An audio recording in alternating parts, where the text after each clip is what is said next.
भवंग चित्त और भवंग विज्ञान और प्रवृत्ति विज्ञान। द थेरवादीन्स यूज द टर्म भवंग चित्त और भवंग विज्ञान to explain the continuity and unity of the personality. It is said that when no mental functions are present in the consciousness, Bhavanga Chit is still present. The Bhavanga Chit becomes active when it is disturbed by any kind of impression, either of outer object or inner object. It is being done by a course of cognition, Chit Vithi, which is of two types, namely Panchadwar Vithi and Manodwar Vithi. In the course of cognition, Chit Vithi, Theravadins hold that there cannot be more than one consciousness at one time. Whenever a course of cognition starts at any door of the senses, there is the discontinuity of the passive state of mind, Bhavanga. Thus, Bhavanga does not become the source of all impressions, Vasana, but another consciousness, except Lokuttar Chit becomes the base of the impressions. But the Vijnanavadins say that when Pravritti Vigyan appears, Alaya Vigyan remains there. According to them, there are three consciousnesses which function at a time, namely Alaya Vigyan, Klishta Manovigyan, and any one of the Pravritti Vigyan. Thus, Alaya Vigyan remains there and it becomes only the base for other impressions, vasanas, not for other Vigyanas. Vigyanavadins also accept another Klishta Manovigyan which is not available in the other schools. This Klishta Manovigyan takes Alaya Vigyan in the form of a soul. It is also a type of fixed consciousness except in some stages. Theravadins view it as a Sakkaya Ditthi, which is also associated with immoral consciousness and not with moral and inoperative consciousness.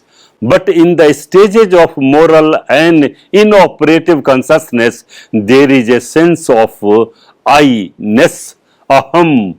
Now the question arises that from where this I-ness does appear. Now we are going to make a comparative study of Anusaya and Klishta Manovigyan. It can be presumed that Theravadins solve this problem with the help of Anusaya Dhatu, which is a Klesh Dhatu, available always in Chitta Santati. Buddha Ghosh says that Anusaya is a passion because of its partitionality. It ever and again tends to become the condition to a arising of a ever new passions. Again, he says that those passions are called Anusaya, not because they are different from Pariyutthana, but because they are strong passions. Anusayoti pan appaheen atthena thamagat kileso bucchati. And because they arise on obtaining outside conditions for their operation, anusanti anurupam karanam labhitta upajanti ti. Further, it has been defined as anu santane santati anusaya, which means that the continuous remaining defiling factors in the aggregate's continuity, khanda santati, is anusaya. There are three stages of defiling factors, kilesas, namely anusaya kilesa, Pariyutthana kilesas, and Vitikam kilesas. Anusaya can be totally removed by the Lokuttar Chittas.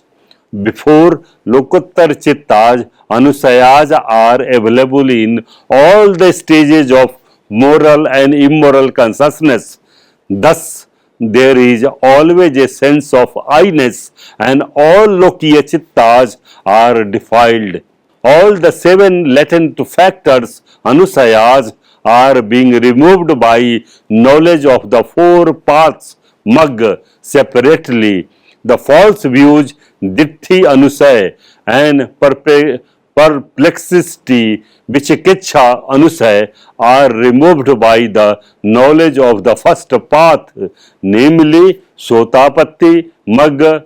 The sensual passion, Kam Rag Anusay, and ill will, Patig Anusay, in their gross form are being removed by the knowledge of the second path, Sagdagami Mag, and they are completely removed by the third path, Anagami Mag.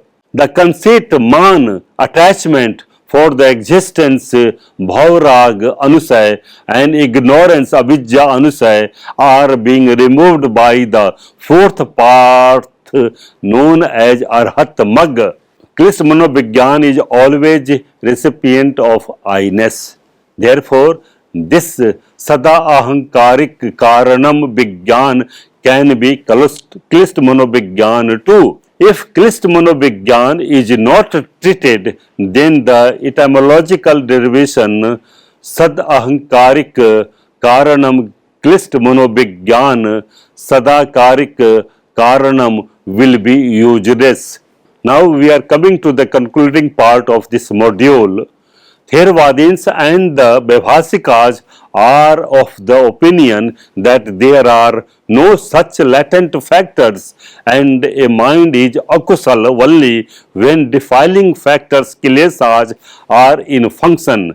The Bastiputriyas maintained a difference between the Anusaya and Pariyutthan. They also said that the Anusayas are Chit Viprayukt Sankhara phenomena and hence they could coexist with Kusal Dharma, but Pariyutthan are the Chit Samprayukt Sankhar phenomena and therefore cannot operate with Kusal Dharma.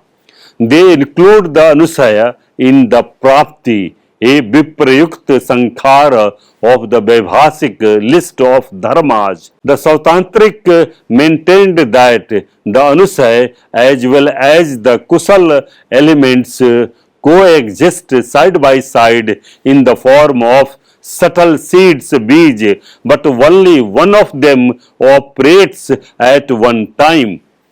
When the Anusaya operates, the mind is akusala. When the seeds of the kusala operates, the mind is kusala.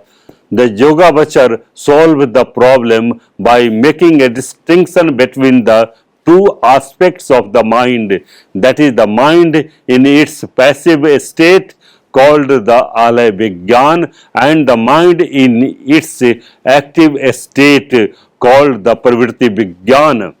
They maintained that the seeds, both the good and the defiled, kusala and akusala, exist simultaneously in the Alay Vigyan but not in the Pravritti Vigyan. Thank you very much for your patience hearing of this module. I hope that this comparison of Anusaya and Klist Manovigyan in Theravada and Vijnanavada traditions might have helped you in understanding of these two philosophical concepts. Thank you.